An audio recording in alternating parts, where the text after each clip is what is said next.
An important advantage to knowing about decision styles and your own style is being able to recognize situations that naturally fit with your way of thinking and decision making, and also being able to recognize other situations that may call for you to move out of your comfort zone, at least temporarily. In this video, I'm going to share some important insights that you can put to use right away to increase your agility in dealing with the many different kinds of situations that inevitably you're going to face. Most people stumble relatively blindly through the various situations that they encounter, doing very well in some and decidedly not so well in others. Let's begin with the decisive style. Keep in mind that the decisive style is an action-oriented and very focused style, unifocused, as shown in the style matrix at the top right side of the screen.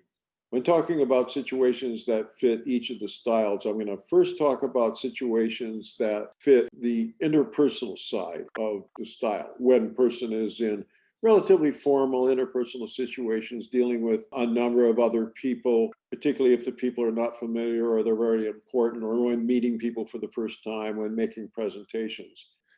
And I'll also talk about what's needed in a situation where a person is working alone, or maybe with just a few very familiar colleagues, and is focusing on a decision or a plan that needs to be made without thinking about how one is actually thinking. In terms of the decisive style, the interpersonal role style side of the decisive style is needed in situations where there's a requirement for a simple exchange of information. The information could just be a few key facts or maybe a few clear orders. And this is what other people are expecting. This is likely to be the case when time is of the essence. The clock is ticking.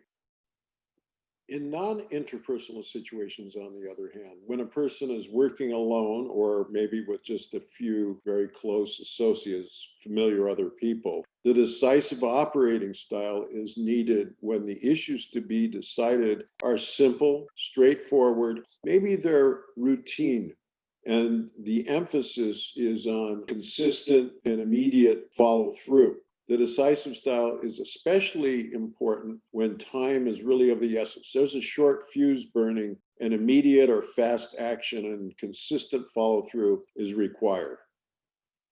Now let's turn our attention to the flexible style. Like the decisive style, the flexible style is also an action-oriented style.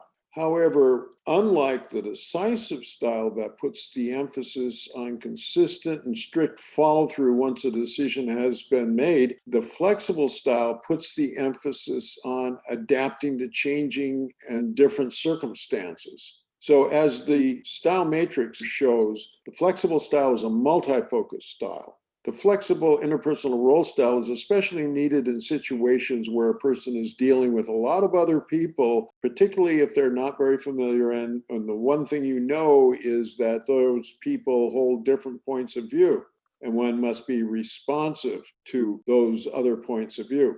And there's also an emphasis on keeping things moving quickly, not getting into a lot of details and considerations, being responsive on the spot.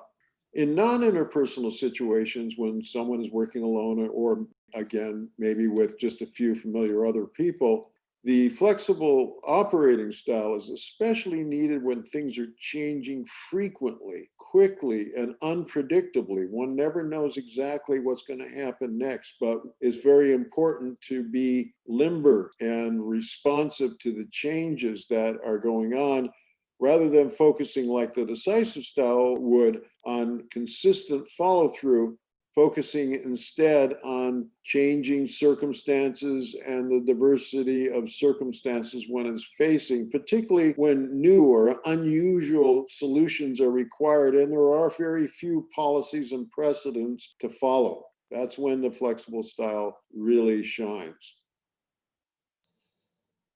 And now we turn our attention to the more analytic side of the matrix, the maximizing side of the matrix. And our first stop is that hierarchic style is up in the right-hand top corner. The hierarchic style is a maximizing, highly analytic, very thorough style that looks for the best way to accomplish an important objective. The hierarchic style is needed in interpersonal situations where there's a need to exchange information that's very detailed and complex and may involve technical matters. Things need to be detailed and precise. People expect to receive detailed information, instructions, or even orders.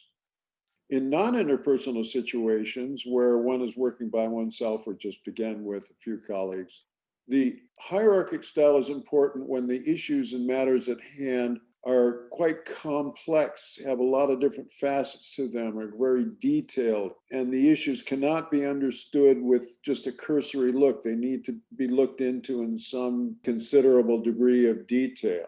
And especially when the consequences are likely to have important long-term consequences. And once action is taken, those outcomes cannot easily be changed. There's no going back, so to speak. That's where the hierarchic style really shines. The integrative style is also an analytic style. It's a maximizing style like its cousin, the hierarchic style. But it's a multi-focus style like its other cousin, the flexible style. So when in the integrative mode, a person will look at things from a broad perspective and will focus not just on one outcome or one goal, but will see many possible goals and outcomes that are important. Some of those goals can be immediate and some can be relatively long-term. In interpersonal situations, the integrative style is needed when dealing with issues that are highly evolving and are complex. And they may involve multiple people and have outcomes that are very broad and multifaceted, especially when the situation is still evolving. It's not at all fixed. And people expect conversations to be interactive and exploratory. Not everything is going to be all precise and clear. Multiple subjects are likely to be discussed. In non-interpersonal situations, when people are working alone or with just a few other people they know very well, the integrative mode of thinking is going to be very important when dealing with issues that are broad and evolving, dynamic. Things are not all nailed down. There are a lot of unknowns and uncertainties. And the consequences of any actions taken are likely to be multiple. Some will be short-term, some could be long-term, and the outcomes may also have cascading effects, a chain of effects that have first, second, and third level outcomes. And all of those possibilities need to be considered. These are the circumstances where the integrative style is particularly useful for the situation at hand. The decision-making behaviors that I've been talking about, referring to as decision styles, are merely habits of thinking and deciding that we pick up through experience. Now, I said merely habits, but habits can be extremely powerful, and they can be very useful because they save us the time and energy that otherwise we'd have to put into thinking about what to do moment by moment all through the day. They save us a lot of time and effort. But sometimes our habits don't serve us well when they lead us to behave in a way that doesn't particularly fit the kind of situation we find ourselves in.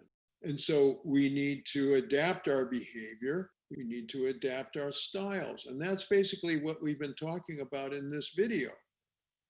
Habits are formed through repetition. So to develop new habits, you need to practice repeatedly. So before going into a new situation, pause and think about what that situation really requires in terms of behavior.